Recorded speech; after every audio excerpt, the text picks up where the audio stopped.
High guys, இன்னைக்கு நம்ம 2023 release ஆன the last voyage of the Demeter அப்படின்ற ஒரு த்ரில்லர் ஹாரர் மூவி தான் பார்க்க போறோம். இந்த படத்தோட ஒன்லைன் என்னன்னா, லண்டன்ல போகக்கூடிய ஒரு படகுல சில ஆட்கள் பயணம் செஞ்சுட்டு இருக்கும் போது நைட் ஆனா அவங்களுக்கு உயிர் பயம் வர ஆரம்பிக்குது. ஏன்னா அந்த படகுல அமானுஷமான பெட்டிகள் இருக்கு. அந்த ஒரு பெட்டியில ஒரு பொண்ணோட உடலும் இருக்கு. அந்த பெட்டிக்குள்ள என்ன அமானுஷம் இருக்கு, எதுக்கு எல்லாமே நைட் ஆனா இறந்து போறாங்க, இந்த விஷயத்த நம்ம படத்தோட ஹீரோ கண்டுபிடிச்சாரா, உயிரோட அவர் கப்பலை தப்பிச்சாரான்றதான் இந்த முழு படத்தோட கதையே. சொடக்கன் கதைக்குள்ள போலாம் வாங்க. நீங்க பாத்துருக்கு வாய்ஸ் மோஷன். சோ மறக்காம சப்ஸ்கிரைப் பண்ணுங்க அண்ட் பெல் ஐகானை கிளிக் பண்ணுங்க. படத்தோட ஸ்டார்டிங்ல 1897 காலகட்டத்துல ரஷ்யா சேர்ந்த ஆட்கள் ரொமானியால இருந்து லண்டனுக்கு போகக்கூடிய படகுல பயணம் செய்யறாங்க. அந்த படகுல 50 அமானுஷமான பெட்டிகள் கண்டெடுக்கப்பட்டது. இந்த படகு சில நாட்கள் கழிந்து வேற ஒரு இடத்துல தனியா விடப்பட்டது. அந்த கப்பல்ல ஒரு தாங்களும் இல்லை அப்படின்னு சொல்லி இந்த நாவலை பேஸ் பண்ணி தான் இந்த படத்தை எடுத்தாங்க அப்படின்னு சொல்லி இந்த படத்தை ஆரம்பிக்கிறாங்க. இப்போ ஜோரன் மழை பெய்யுது. ஒரு மலையில இருக்க சில ஆட்கள் வாங்க இந்த தகவலை நம்ம கேப்டன் கிட்ட சொல்லணும்னு சொல்லி வேகமா போறாங்க. ஒரு வீட்டோட கதவை தட்டுறாங்க. அங்க இருந்து ஒரு ஆள் வெளியே வராரு. கேப்டன், புயல்னால ஒரு கப்பல்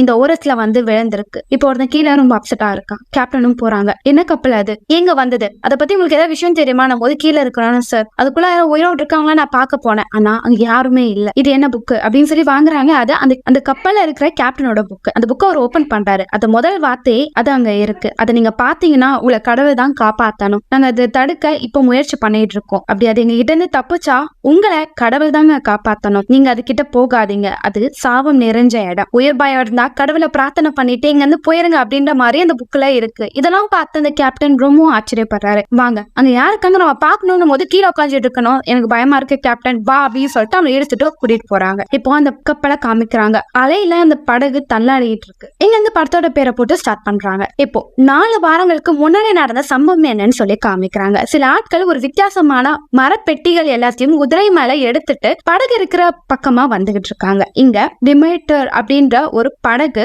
சரக்கு பெட்டிகளை லண்டனுக்கு எடுத்துட்டு போறதுக்காக அங்க வச்சிருக்காங்க. இப்போ அந்த படகோட கேப்டன் கீழே போறாரு. அவருக்கு ஒரு பேரா இருப்பா. அந்த பேரனும் வேகமா ஓடும் போது சீக்கிரமாவா நம்ம படகு எடுக்க நேரம் ஆயிடுச்சு அப்படின்னு சொல்றாங்க. அங்க சில ஆட்கள் எல்லாம் பண சீட்டெல்லாம் வச்சு விளையாடிட்டு இருக்காங்க. அங்க நம்ம படத்தோட ஹீரோவை காமிக்கிறாங்க. அவர் நடக்கிற எல்லா விஷயத்தையும் முத்து பார்த்துக்கிட்டே இருக்காரு. இப்ப அந்த கேப்டனும் அவரோட ஆள் கிட்ட இங்க இருக்கிற பொருளையும் இந்த கப்பலையும் ஆப்ரேட் பண்ண நம்மளுக்கு இன்னும் 3 ஆட்கள் தேவை, அவங்கள நம்ம எடுக்கணும் அப்படின்னு சொல்லும் போது இப்போ ஒருத்தர் வேகமா ஓடி வராரு. அந்த சீட்டு விளையாடுறவர்கிட்ட படகுக்கு ஆள் தேவையா, நான் போறேன் அப்படின்னு சொல்லிட்டு வேகமா அவர் ஓடி போறாரு. இப்போ அந்த கேப்டனும் அவரோட ஆட்களும் இங்க பாருங்க, எங்களுக்கு 3 வீரமான தைரியமான ஆட்கள் தேவை. அவங்க தான் சரக்கு பெட்டிகள் எல்லாத்தையும் எடுத்து வச்சுட்டு கப்பலை ஓட்ட எங்களுக்கு உதவி பண்ணணும். 3 பேர் வந்தீங்கன்னா இங்கிலாந்து போன உடனே உங்களுக்கான தங்கக்காயை நாங்க கொடுத்துடுறோம், வரவங்க வாங்க அப்படின்னும் போது இப்போ அங்க ஒரு வயசானவர் ஒருத்தர் இருப்பாரு. அவருக்கு ஒரு கண்ணா ஒழுங்கா தெரியாது. அவரு நான் ரொம்ப பலசாலி, நான் உங்க கூட வரேன்னும் போது இருக்கிறவங்க எல்லாமே சிரிப்பாங்க. இப்போ அங்க நம்ம படத்தோட ஹீரோ நின்றுட்டு இருப்பாரு. அவரு நாங்க கூட வரேன் போது ஹீரோட கையை பார்ப்பாங்க. நீ எப்படி வேலைனால செய்வியானும் போது சார் ஐம் டாக்டர் அப்படின்னும் போது டாக்டரா, டாக்டர் எல்லாம் கூலி வேலை எல்லாம் வேலைக்காகாது, நீ கிளம்பு பண்ணும் போது சார் நான் நல்லா வேலை பார்ப்பேன், நான் இங்கிலாந்து போய் ஆகணும்,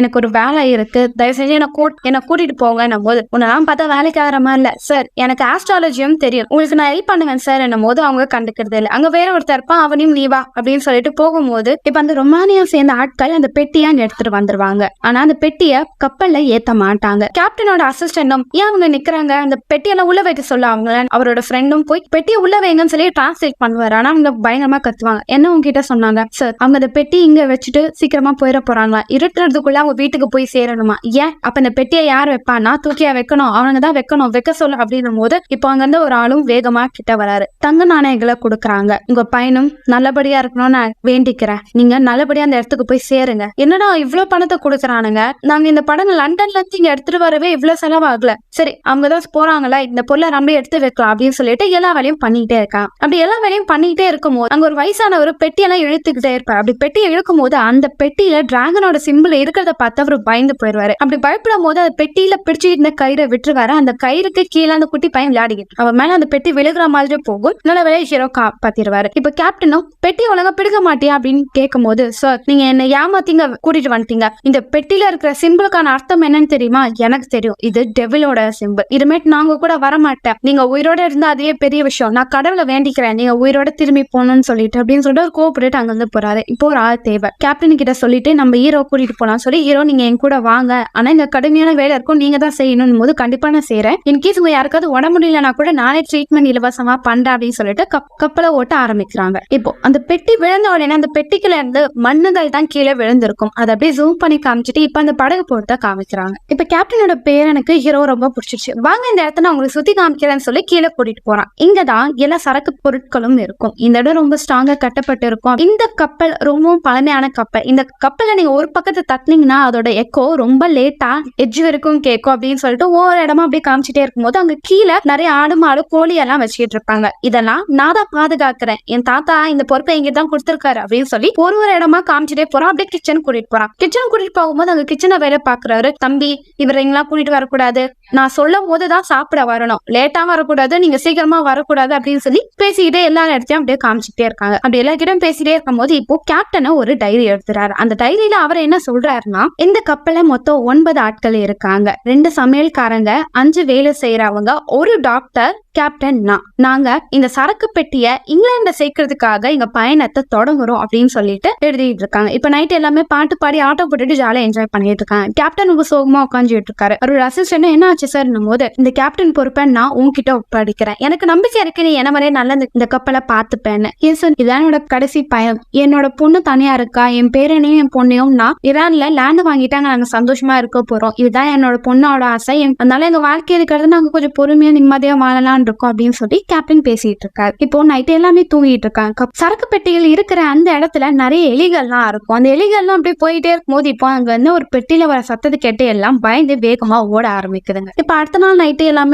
வேலையை முடிச்ச பிறகு சாப்பிட்டுக்கிட்டு இருக்காங்க. அப்படி சாப்பிடும் போது அங்க ஒரு ஆளும், இங்கிலாந்துல போன பிறகு என் கையில காசு இருக்கும், அப்பெல்லாம் நான் செம்ம ஜாலியா இருக்க போறேன் அப்படின்னு சொல்லி ஒவ்வொருத்தவங்களும் அந்த காயினை வச்சு என்னென்ன பண்றதுன்னு சொல்லி பேசிக்கிட்டு இருப்பாங்க. அப்படி எல்லாமே பேசிட்டே இருக்கும்போது கேப்டன் டாக்டரை பாப்பாரு. நீங்க என்ன பண்ண போறீங்கன்னு போது, இது வரைக்கும் எந்த ஐடியா இல்ல, ஆனா நான் இந்த உலகத்தை புரிஞ்சுக்கணும்னு நினைக்கிறேன் போது கேப்டன் ஒரு விஷயத்த சொல்லுவாரு. தம்பி, இந்த உலகத்தை நம்ம புரிஞ்சுக்கணும்னு நினைக்கிறது தான் தப்பு, எதையும் நம்மளால புரிஞ்சுக்க முடியாது, நீ இந்த விஷயத்த அக்செப்ட் பண்ணணும், உன்னை சுத்தி நடக்கிற விஷயத்த மட்டும் நீ புரிஞ்சுக்கிட்டாலே இந்த உலகத்தை உன்னால வாழ முடியும், ஆனா இந்த மொத்த பிரபஞ்சத்தையும் நீ புரிஞ்சுக்கணும்னு நினைச்சேன்னா அது ரொம்ப கஷ்டம்ப்பா அப்படின்னு சொல்லும் போது, நம்மளை சுத்தி நடக்கிற நல்ல விஷயங்கள் கெட்ட விஷயங்கள் மட்டும் புரிஞ்சா போதுமா, இந்த உலகத்தை புரியணும், அப்பதான் நான் என்ன பத்தின விஷயத்த நல்லா புரிஞ்சுப்பேன் அப்படின்னு சொல்லி அப்படி பேசிட்டே இருக்கும் போது இப்போ கீழே பேஸ்மெண்ட்ல டம்மான்னு சவுண்ட் கேக்குது. அந்த குட்டி பையனும் டாக்டரும் கீழே போய் பாக்குறாங்க. அங்க இருக்கிற விலங்குகள் எல்லாம் பயப்பட ஆரம்பிக்குது. ஒருவேளை அலையிலும் இந்த காத்துலயும் பயப்படுதுங்க போல, இந்த ஸ்கிரீனை முதல்ல மூடி வைக்கலாம்னு சொல்லி கடகடன்னு எல்லா ஸ்கிரீனையும் மூடி வைக்கிறாங்க. சரக்கு பெட்டிகளை ஒண்ணு கீழே விழுந்துருச்சு. டாக்டர் பாத்துருவாரு. உங்க தாத்தா கிட்ட இந்த விஷயத்த உடனே சொல்லு அப்படின்னு சொல்லிட்டு அந்த பெட்டியை பாக்குறதுக்காக போறாரு. பார்த்தா ஒரு பெட்டி தொங்கிட்டு இருக்கும். அதுல இருந்து மண்ணெல்லாம் கீழே கொட்டிட்டு இருக்கும். இதுல அப்படி என்ன இருந்ததுன்னு சொன்னா ஒரு கோணிப்பை இருக்கும். அந்த கோணிப்பைக்குள்ள என்ன இருக்குன்னு சொல்லி எடுத்து பாக்கலான்னு போது பார்த்தா அந்த கோணிப்பையில ஒரு பொண்ணோட உடல் இருக்கும். அதை பார்த்த ஹீரோ பயந்து போயிருவாரு. அந்த பொண்ணு என்ன உயிரோட தான் இருக்கா, உடனே அவளுக்கு ட்ரீட்மெண்ட் பண்ண சொல்லி வேகமா கூட்டிட்டு வருவாங்க. அந்த பொண்ணை பார்த்து எல்லாமே இந்த பொண்ணு எப்படி படகுல வந்து அந்த பெட்டிக்குள்ள ஒரு பொண்ணோட உடலா இருந்தாலும் சொல்லி கத்திக்கிட்டே இருக்காங்க. அது மட்டும் இல்ல, சில பேர் ஒருவேளை இந்த பொண்ணுக்கு இன்ஃபெக்ஷன் ஆயிருக்கலாம், இல்ல ஏதாவது வியாதி இருக்கும், இவளுக்கு ட்ரீட்மெண்ட் பண்ண பார்த்து உங்களுக்கு ஏதாவது ஆயிருப்போது, இல்ல எங்களுக்கு ஏதாவது இன்ஃபெக்ஷன் ஆயிருப்போது, இந்த பொண்ணை தண்ணியில தூக்கி போட்டலாம்னு சொல்லி ஒவ்வொருத்தவங்க ஒரு விஷயத்த சொல்லியிருக்காங்க. பட் கேப்டனே, என்னோட படகுல யாருமே சாக கூடாது, டாக்டர் உங்களால என்ன பண்ண முடியுமா பண்ணுங்க, உங்களுக்கு நான் சப்போர்ட் பண்றேன் அப்படின்றத சொல்றாங்க. டாக்டர் அந்த பொண்ணோட உடலை பாக்குறாங்க. இவங்களோட உடம்புல ரத்த அளவு கம்மியா இருக்கு, நான் என்னோட ரத்தத்தை அந்த பொண்ணுக்கு கொடுக்குறேன்னு சொல்லிட்டு அவர் பண்ணிட்டே இருப்பாரு. ஆனா அங்க இருக்கிற யாருக்குமே அந்த விஷயம் பிடிக்கவே பிடிக்காது. இப்ப பேஸ்மெண்ட்ல இருக்கிற ஒரு பெட்டில இருந்து வித்தியாசமான சத்தங்களும் கைகளும் தெரியுது.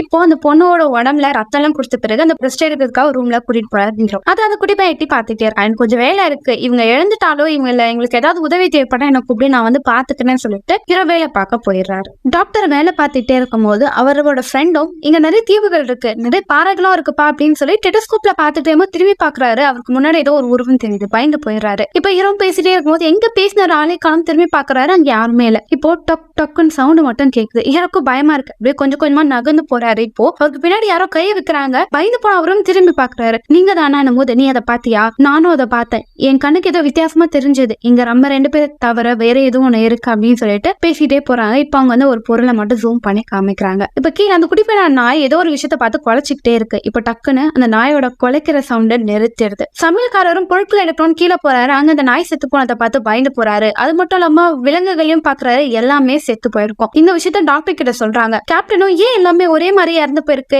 என்ன ஆச்சு டாக்டர், உங்களுக்கு ஏதாவது தெரியுமான போது, எனக்கு தெரியும் இது ஏதாவது இன்ஃபெக்ஷனா இருக்கும், அந்த குடிப்பையான நாய் எல்லாத்தையும் கடிச்சிருக்குமான்னு ஒருத்தர் கேட்கும் போது, இல்லப்பா அந்த நாய் செத்து போயிடுச்சு, அதே மாதிரிதான், அப்ப எப்படி அந்த நாய் இது கடிச்சிருக்கும், கண்டிப்பா அந்த நாயா இருக்காது அப்படின்னு சொல்லி ஒருத்தவங்க ஒரு விஷயம் சொல்லும் போது டாக்டரும், கண்டிப்பா இது எலியோட இன்ஃபெக்ஷனா தான் இருக்கும், இது நம்ம மேல பரவுமா அப்படின்னு கேப்டன் கேட்கும் போது, கடிக்காம இருந்தா அதுக்கு அது பரவாதுன்னும் போது அங்க வேற ஒருத்தர் ஒருத்தர். இது ஆரம்பிச்சது அந்த பொண்ணை நீங்க கண்டுபிடிச்ச பிறகு. அந்த பொண்ணுனால்தான் இதெல்லாம் நடக்குது. இந்த கப்பல பொண்ணு இருக்கிறது நல்லதே கிடையாது. இது நம்மளோட சாபம். இப்ப அங்க இருந்த ஒருத்தரும் எனக்கு தெரிஞ்ச அந்த எலினாலயோ இல்ல அந்த பொண்ணுனாலயோ நடக்கிறது இல்ல. இங்க ஒரு டெவில் இருக்கு. நான் அதை பார்த்தேன் அப்படின்றத சொல்றாங்க. இப்ப அந்த படகுல ஒரு மாஸ்டர் பயந்து அப்படி நடுங்கிட்டு இருக்கு.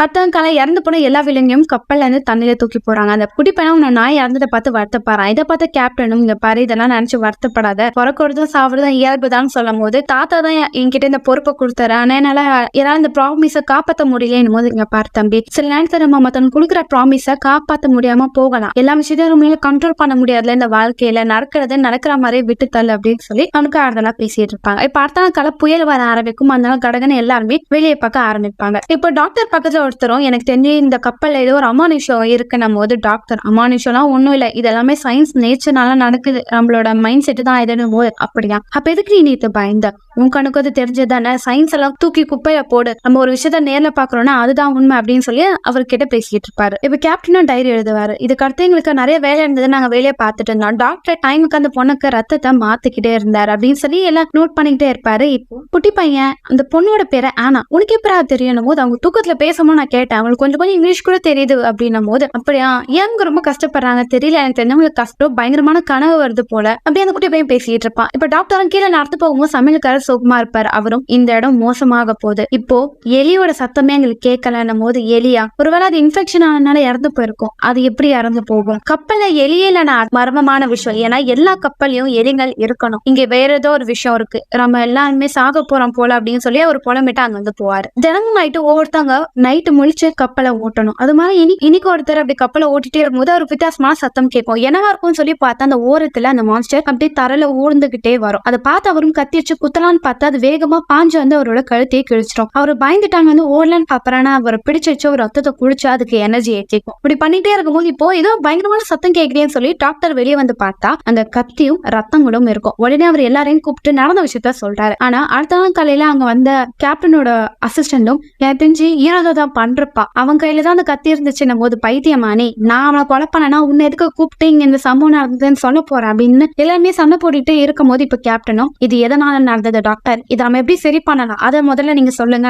போது மனுஷங்க இதை பண்ணிருக்க மாட்டாங்க, ஏன்னா அந்த கத்தியில ரத்தமே இல்ல, வேற ஏதோ ஒரு அமானுஷம் தான் அவரை அடிச்சிருக்கும் தாக்கி இருக்கும்னு நினைக்கிறேன் அப்படின்னு சொல்லி இவங்க எல்லாருமே பேசிட்டே இருக்கும் போது இப்போ அந்த பொண்ணை முழிச்சுட்டு அங்க வேகமா ஓடி வரா. அது இங்க இருக்கு, கப்பலை விட்டு ஏன்னா ஓடுங்கடா அப்படின்னு சொல்லி கத்தும் போது ஹீரோனையா அந்த ஹீரோ புடிச்சு வச்சுட்டு இல்ல அமைதியாருன்னு சொல்லிட்டு இருப்பாங்க. இப்ப கேப்டனும் அப்போ இங்க ஏதோ ஒரு விலங்கு இருக்கு, அதுதான் எல்லாரையும் வேட்டையாடுது, அதை போய் எங்க இருக்குன்னு தேடுங்க, அதை புடிச்சிட்டு வாங்க அப்படின்னு சொல்லி கேப்டன் ஆர்டர் கொடுப்பாரு. எல்லாமே தேடுவாங்க ஆனா அங்க எதுவுமே இருக்காது. ஹீரோனி கிட்ட நீ என்ன சொல்லணும்னு நினைச்சேன்னும் போது நான் சொன்னா நீ நம்ப மாட்டீங்க, ஆனா இந்த கப்பலுக்குள்ள அந்த விலங்கு இருக்கு, அதை நான் உணர்ந்திருக்கேன் அப்படின்னும் போது ஹீரோ அதெல்லாம் ஒண்ணும் இல்ல, இதெல்லாம் அட்லீஸ்ட் இன்ஃபெக்ஷன் இல்ல ஏதாவது விலங்குதான் பண்ணிருக்கணும் போது நீ நம்பல, நான் அந்த மலையில தான் வாழ்ந்துட்டு இருந்தேன், அங்க ஒரு கிரியேச்சர் இருந்தது, அதை எங்க ஊர் மக்கள் எல்லாரும் வேட்டையாடிட்டு இருந்தது, அதுக்கு என்னதான் பலியா கொடுத்தாங்க, இங்க பாருங்க அப்படின்னு சொல்லி உடம்புல இருக்க மார்க் எல்லாம் காமிப்பா, அது நம்ம ரத்தத்தை சாப்பிட்டு உயிர் வாழக்கூடியது, நான் சொல்றது நம்பல, நீங்க போக போக நீங்களே ஃபீல் பண்ணுவீங்க அப்படின்றத ஹீரோனி சொல்லுவாங்க. அன்னைக்கு பயங்கரமா காத்தடியும் புயல் வீச ஆரம்பிக்கும். ரெண்டு பேரும் மேலே வேலை பார்த்துட்டே இருக்கும் போது இப்போ ஒருத்தர் டக்குன்னு காணாம போயிருவாரு. இன்னொருத்தர் வேலை பார்த்துட்டே இருக்கும்போது கீழே இருந்து டம் டம்னு சவுண்ட் கேட்டுட்டே இருக்கும். யார் இது பண்றது, கூட இருந்தவர் நீங்களா அது பண்ணீங்க அப்படின்னு சொல்லிட்டு கேட்டுட்டே போகும்போது இப்போ அவர் மறைஞ்சிருவாரு. இப்போ காத்துல அங்க அந்த விளக்கு அணைஞ்சிரும். அதை ஏத்தும் போது பின்னாடி அந்த மான்ஸ்டர் அவரை பிடிச்சி அப்படி தரத்தானே இழுத்துட்டு போறாங்க. இதை கூட இருந்தாரு இன்னொருத்தர் பாத்துருவாரு. பார்த்து பயந்துட்டாங்க. அந்த கயிறு மேல வேகமா ஏறும் போது பிளீஸ் என்கிட்ட வந்துராதுன்னு கத்திட்டே இருப்பாரு. அது கிட்ட வந்து என்கிட்ட வந்துராது அப்படின்னு சொல்லி அவரை பார்த்து பயமுறுத்திட்டு அவரை கடிச்சு வேட்டையாங்கிடும். இப்ப எல்லாம் நான் தூங்கிட்டே இருக்கும்போது என்ன படகு பயங்கரமா ஆடுது, மேல இருந்தவங்களுக்கு என்ன ஆச்சு அப்படின்னு சொல்லி போய் பார்த்தா அவங்க ரெண்டு பேரும் இருக்க மாட்டாங்க. கப்பலை ஒரு வழியா நிறுத்திட்டு அவங்க ரெண்டு பேரும் தேட ஆரம்பிச்சு. அப்படி தேடும் போது குட்டி பேரோட சட்டையில ரத்தம் ஊத்துற மாதிரி இருக்கும். என்ன இது ரத்தம் ஊதுன்னு மேல பார்த்தா ஒருத்தராங்க உயிரோட துடிச்சுக்கிட்டு இருப்பாரு. அவரை கீழே வேகமா கூட்டிட்டு வந்து பார்த்தா அவர் வெறி வந்துரும், கத்த ஆரம்பிப்பாரு. அவரை கயிறால டைட்டா ஹீரோ கட்டுவாரு. இவருக்கு நம்ம கொஞ்சம் நேரம் கொடுக்கணும், அப்பதான் குணமாவாரு. இவரோட கழுத்துல இருக்கிற மார்க்க பாருங்க, இறந்து போனவங்களோட கழுத்துல இருந்த மார்க் மாதிரியே இது இருக்கு, இது கண்டிப்பா ஏதோ இங்க இருக்கிற விலங்கு தான் இது பண்ணிருக்கணும் போது விலங்கால டெவில் ஒழுங்கா சொல்லுங்க டாக்டர் அப்படின்னும் போது டாக்டர் குழப்பத்துல இருப்பாரு. எனக்கு அது எப்படி சொல்றதுன்னு தெரியல, நம்ம உயிரோட இருக்கணும்னா அந்த விலங்கை நம்ம வேட்டையாடணும் போது கேப்டன் போங்க உயிரோட புடிச்சிருவாங்க, இல்லைன்னா அது கொன்னாது இங்க எடுத்துருவாங்க அப்படின்னு சொல்லிடுவாங்க. இப்ப எல்லாமே கன் எடுத்துட்டு அது ஏதாவது இருக்குன்னு சொல்லி தேடிக்கிட்டே இருப்பாங்க. இருப்பாங்க. ஆனா நைட் டைம்ல மட்டும் தான் அது வரும். விடிய ஆரம்பிக்கிறதுனால அவங்களால கண்டுபிடிக்க முடியாது. இங்க கேப்டன் உங்க பேரன் ஏதாவது ஆயிர போதுன்னு பயந்துட்டு அவரோட ரூம்ல அவனுக்கு ஒரு டெலஸ்கோப் கொடுத்து இதை வச்சு நீ இங்கே சேஃபா ஆறு அப்படின்னு சொல்லிட்டு லாக் பண்ணிட்டு அவர் அங்கிருந்து போயிருவார். இப்ப கொஞ்ச நேரம் கழிச்சு அந்த பையனுக்கு போர் அடிக்கும். கதை ஓபன் பண்ணிட்டு அவன் வெளியே போவோம். பார்த்தா அந்த இன்ஃபெக்ஷன் ஆன வித்தியாசமா மாறி அந்த பையனை பிடிக்கிறதுக்காக வேகமா வருவார். ஆனா அந்த ஆளை தள்ளி விட்டுட்டு அந்த பையன் வேகமா கதவை போய் லாக் பண்ணிடுவாரு. இங்க கேப்டனும் ஒருத்தர் இறந்துட்டாரு, இன்னொருத்தருக்கு இன்ஃபெக்ஷன் ஆயிடுச்சு, இது நம்ம எப்படி நிறுத்துதுன்னு சொல்லி மேல எல்லாம் பேசிட்டே இருப்பாங்க. அப்படி பேசிட்டே இருக்கும் போது இங்க கீழே அந்த பையன் கதவை சாத்திட்டு பயந்துட்டு இருப்பான். அங்கிள் என்னை விட்டு போங்க, என்ன ஒண்ணும் பண்ணாதீங்கன்னு கத்திக்கிட்டே இருப்பான். அவரோட உடம்புல அந்த பேய் இருக்கு. அது அப்படியே கதவை தலையால இடிச்சு ஓப்பன் பண்ண முயற்சி பண்ணும். அவனுக்கு பயமா இருக்கும், என்ன பண்றது சொல்லி வேகமா ஒரு இடத்துல ஒழிஞ்சுக்கணும். ஒழிஞ்சுட்டு தட்ட ஆரம்பிப்பான். தட்டும் போது அந்த எக்கோ மேல கேட்கும். ஹீரோ இறங்கிறவங்களுக்கு நம்மளுக்கு வித்தியாசமான சவுண்ட் கேக்குது. பையன் கீழே தானே இருக்கும், அவனுக்கு ஏதாவது ஆபத்து போலன்னு சொல்லி எல்லாம் வேகமா ஓடுவாங்க. அப்படி வேகமா ஓடும் போது இங்க அந்த தலையை இடிச்சு கடைசியில கதவு உடைச்சிட்டு அந்த பையனை பிடிக்கிறதுக்காக அந்த ஆள் வருவாரு. ஆனா அதுக்குள்ள ஹீரோவும் மத்த ஆட்களும் பிடிச்சிட்டு குட்டி பையன் என்ன இங்க வா அப்படின்னு கூப்பிட்டுட்டே இருப்பாங்க. இப்போ அவன் பயந்துட்டு அந்த இருட்டை பார்ப்பான். அந்த இருட்டுல அந்த மான்ஸ்டர் இருக்கும். அது அப்படியே சிரிச்சுக்கிட்டே அவன் கிட்ட வரும். இந்த விஷயத்த அவங்க தாத்தாவும் ஹீரோவும் பார்த்திருப்பாரு. கையில மணியை வச்சுட்டு ப்ரே பண்ணிட்டே இருப்பா. இப்ப அது அப்படியே கொஞ்சமா கிட்ட வந்து அப்படியே அவனை கடிச்சு கொதறி அவனை தூக்கிட்டு போகுது. கதவு உடைச்சிட்டு முயற்சி பண்றாங்க. இப்ப ஹீரோனே கோவத்துல கன் எடுத்து கதவை உடைச்சிட்டு உள்ள போறான். பார்த்தா அந்த பையன் கீழே விழுந்துட்டு இருப்பான். அவனை பார்த்த தாத்தாவும் கதறி அழுதுகிட்டு இருக்காரு. இப்ப அந்த ஆளோட உடம்புல டெவலப் ஆயிடுச்சு. அவரும் என்னை விடுங்கன்னு சொல்லி பயமா கத்திக்கிட்டு இருக்காரு. இப்ப அவரோட ரத்தத்தை அவங்க பேரனுக்கு கொடுக்குறாரு. உனக்கு ஒண்ணு இல்ல, சீக்கிரமா சரியா நம்ம இங்கிலாந்து போயிடலாம் அப்படின்னு பேசிட்டே இருப்பாரு. இங்க அந்த ஆளை வெளியே கட்டி போட்டு வச்சுட்டு ஏன் இப்படி பண்ற, உனக்கு என்ன ஆச்சு அப்படின்னு கேட்டுட்டே இருக்கும்போது நான் அதை உணர்ந்தேன். அது என் கண்ணுக்கு தெரியுது, என் கிட்டதான் அது இருக்கு அப்படின்னு பேசிட்டே இருக்கும்போது எரிச்சலா இருக்கு, எனக்கு உடம்பு எரியுது, நம்ம சீக்கிரமா போய் தண்ணி எடுத்துருவாங்கன்னு. இப்ப விடிய ஆரம்பிக்கும் போது சூரியனோட வெளிச்சம் அவன் மேல பட்டு அப்படியே அவரு எரிஞ்சு சாம்பல் ஆயிடுவாரு. இதை பார்த்து எல்லாருமே பயந்து போய் தூரமா விலகி நிற்பாங்க. இப்ப அந்த சமையல்காரன் போச்சு போ, நான் சொன்னல நம்ம எல்லாம் பாவம் பண்ணிட்டோம்டா, நான் தான் மாஸ்டர் இந்த நான் வந்து நம்மள வேட்டையாடுது, நம்மளாம் இந்த இடத்த விட்டு போகணும் அப்படின்னு சொல்லிட்டு இருப்பாரு. இப்போ அங்க இருந்து கோவம் வந்துடும். வாய மூடுறீங்களா, இதுக்கான சொல்யூஷன் சொல்லுங்க, நம்ம இப்ப எப்படி தப்பிக்கிறது அப்படின்னும் போது கேப்டனோட அசிஸ்டன்டும் அந்த குட்டி பையன் ஆபத்துல இருக்கான். நீ இந்த பொண்ணுக்கு ரத்தம் கொடுத்த மாதிரி அந்த பையனுக்கும் ரத்தம் கூட உன்னால சரியா எல்லாமே போது இல்ல, அவன் ரொம்ப வீக்கா இருக்கா, அவனுக்கு பயங்கரமா இன்ஃபெக்ஷன் ஆயிருக்கு, அதனால ஒண்ணும் பண்ண முடியும், இப்போ நம்ம எப்படி தப்பிக்கிறதுன்னு யோசிக்கணும் அப்படின்னு ஹீரோ சொல்லிட்டே இருக்கும்போது அவர் கோவம் வந்துடும். இதை வந்து நானே பார்த்தேன்னு சொல்லி கன் எடுத்துட்டு வேகமா மேல போயிடுவார். இப்ப ஹீரோவும் அந்த மாஸ்டர் எதை நம்ம பார்த்து ஆகணும்னு சொல்லிட்டு கப்பல்ல வேகமா போவார். இப்ப ஹீரோனே வருவா, உன்னை விடவும் அதை பத்தி என்னன்னா தெரியும், நான் உனக்கு ஹெல்ப் பண்றேன்னு போது நீ வேண்டாம், நானே எதுவா இருந்தாலும் பாத்துக்கிறேன் போது உனக்கு என்ன தெரியும் என்னை பத்தி, நான் அதை பாத்துக்கிறேன், நாங்க பரம்பரையா அந்த மாஸ்டரை பார்த்தாங்க, எங்களுக்கு தெரியும். அது மட்டும் இல்லாம லண்டனு போறதுக்குள்ள அந்த மாஸ்டர் அவன் வேட்டையானும், இல்லைன்னா லண்டன் போயிட்டோம்னா அந்த மாஸ்டர் ஊருக்குள்ள இருக்கிற எல்லாரையும் சாகடிக்கலாம் அப்படின்னு சொல்லிட்டு இங்க ரெண்டு பேரும் பேசிட்டே போகும்போது இப்போ அந்த கப்பலை பார்த்தோன்னா டீட்டெயில்ஸ் தான் செக் பண்ணுவாங்க. அப்படி செக் பண்ணும் போது இந்த கப்பலை ஓனர் வேற ஒருத்தருக்கு இந்த கப்பலை ஒப்படைச்சிருப்பாரு. ஆனா உண்மையான ஓனரோட பேரு அந்த கப்பல இருக்காது. இப்ப யாருக்கு அந்த கப்பல் போகுதோ அவங்களோட நேம் மட்டும் தான் இருக்கும். இதுக்கு அந்த ஓனரோட பேர் இதுல சொல்லல அப்படின்னு சொல்லிட்டு அவங்க தேடிட்டு போகும்போது ஒரு பெட்டியில மட்டும் வித்தியாசமான லோகோவோட ஒரு லிஸ்ட் இருக்கும். இந்த பெட்டியை வித்தியாசமா இருக்குன்னு சொல்லி அதை ஓபன் பண்ண பார்ப்பாங்க. ஆனா அதுல ஒரு ட்ரிக் இருக்கும், அதை ஓபன் பண்ண ஹீரோனே தெரிஞ்சுப்பாங்க. அதை ஓபன் பண்ணி பார்க்கும் போது அதுக்குள்ள ஒரு நடக்கிற குச்சி மட்டும் இருக்கும். ஆனா அது மண்ணுக்குள்ள எதுவுமே இருக்காது. அப்போ அந்த டீமன் இதுக்குள்ளதான் இருந்திருக்கு, இதுதான் அதோட இடம் அப்படின்னு சொல்லிட்டு இருப்பாங்க. இங்க கப்பலுக்கு மேல ஒருத்தவங்க வேலை பார்த்துட்டே இருக்கும் போது அங்க சமையல்காரர் அவனை அடிச்சுட்டு அங்க அந்த படகு எடுத்துட்டு நான் என்ன தப்பிக்க போடப்பா, இந்த படகுல இருந்தாதான் நான் டீமன் என்ன போட்டு தரலாம் அப்படின்னு சொல்லி போயிட்டே இருப்பாரு. இப்போ அந்த இடத்துல அந்த டெவில் வந்து அவர் கடிச்சு கொதறி சாகடிச்சிடும். கேப்டனே ரொம்ப சோகமாயிருவாரு, அவரோட பேரை இறந்துட்டா. இந்த விஷயம் தெரிஞ்ச எல்லாமே அவரோட உடலை மேலே கொண்டு வருவாங்க. டாக்டர் கவர் பண்ணி எடுத்துருவாங்க. வெயில் பட்டா அந்த உடல் எரிஞ்சு போயிரும் சொல்லி கவர் பண்ணி இப்போ தண்ணில தடதுக்காக வெயிட் பண்ணுவாங்க. கேப்டன் ரொம்ப சோகமா தூரமா நின்றுட்டு இருப்பாரு. இப்ப ஹீரோனி ஆத்மா நிம்மதியா போய் சேரணும் அப்படின்னு சொல்லிட்டு தண்ணிக்குள்ள தள்ளும் போது இப்ப கேப்டன் வேகமா ஓடி வருவார்.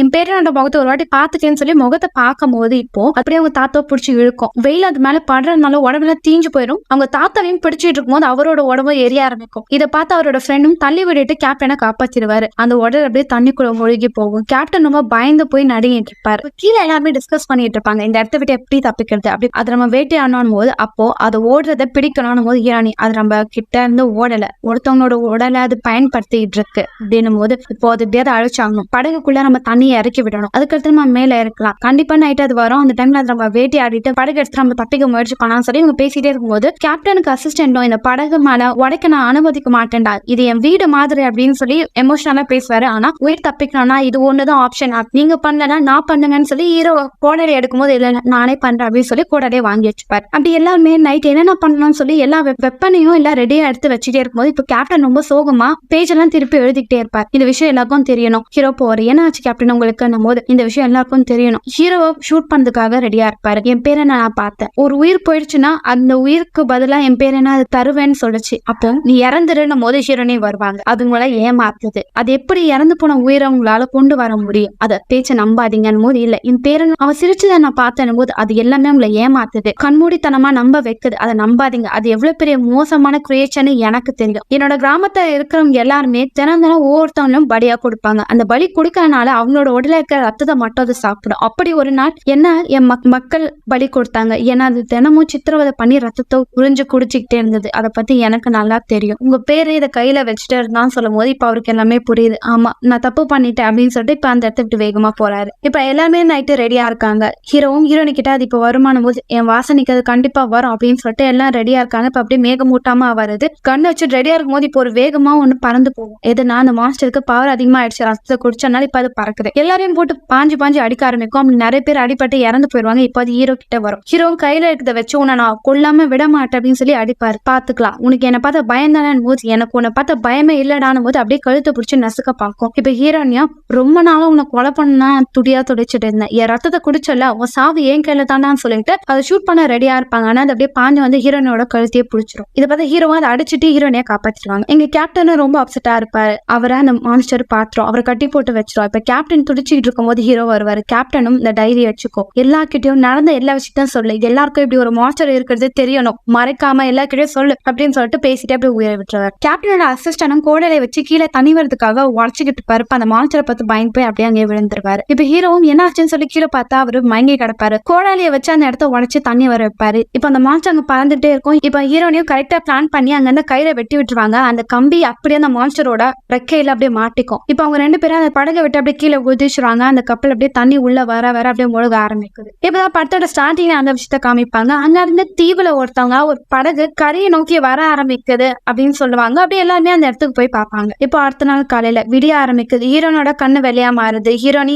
இரவை பாக்குறாங்க. ஹீரோவும் பயப்படாத, என் ரத்தத்தை அவங்களுக்கு தரேன் போது இல்ல வேஸ்ட் தான், நான் சாக தான் போறேன், எனக்கு இதுதான் தேவை, நான் விருப்பப்பட்டு தான் என் மக்களுக்காக என்னோட உயிரை கொடுத்தேன், இப்போ நான் விருப்பப்பட்டு நானே சாகுறேன் அப்படின்னு சொல்லிட்டு அங்கிருந்து ஒரு கட்டையை பிடிச்சிட்டு அப்படியே சூரியன் வர வழியை நோக்கி இவங்க போறாங்க. அப்படியே தீயால எரிஞ்சு சாம்பல் ஆயிடுறாங்க. இப்ப ஹீரோவும் லண்டனுக்கு வராரு. வந்த உடனே அந்த கப்பலோட ஓனர் யாருன்னு தெரிஞ்சுக்க நினைக்கிறாரு. இந்த சிட்டிக்கு அந்த மான்ஸ்டர் கண்டிப்பா வந்திருக்கும், எல்லாரையும் கொலை பண்ணிட்டு தான் இருக்கும், அது இருக்கிற இடத்த வேகமா கண்டுபிடிக்கணும்னு சொல்லி அந்த கப்பலோட ஓனரை பத்தி யாராவது தெரியுமா அப்படின்னு கேட்கும்போது சில பேர் இங்க வெயிட் பண்ணுங்க, நைட்டுக்குள்ள அவர் வந்துருவாரு அப்படின்னு சொல்லுவாங்க. ஹீரோ வெயிட் பண்ணிட்டே இருப்பாரு. இப்போ டொக்குன்னு ஒரு சவுண்டு கேட்கும். அந்த கப்பலோட ஓனரா இப்போ இருக்கிறவரும் ஒரு மாஸ்டர் தான். அவரு ஹீரோ நோக்கி வருவாரு. ஹீரோட கழுத்துல ஆல்ரெடி அந்த மாஸ்டர் ஒரு கோடு போட்டிருக்கோம். அந்த கோட்ல இருந்து வலிக்கும். இதை பார்த்து ஹீரோ பயந்து போயிருவாரு. ஹீரோ நீ யாரா வேணா இரு, நான் உன்னை கண்டிப்பா பிடிப்பேன், இந்த நரகத்துக்கு அனுப்ப வேண்டாம் அப்படின்னு சொல்லிட்டு வராரு. அந்த தூரத்துல அந்த மாஸ்டர் மாதிரி ஒரு உருவம் வேகமா போகுது. இதோட இந்த படத்தை முடிக்கிறாங்க.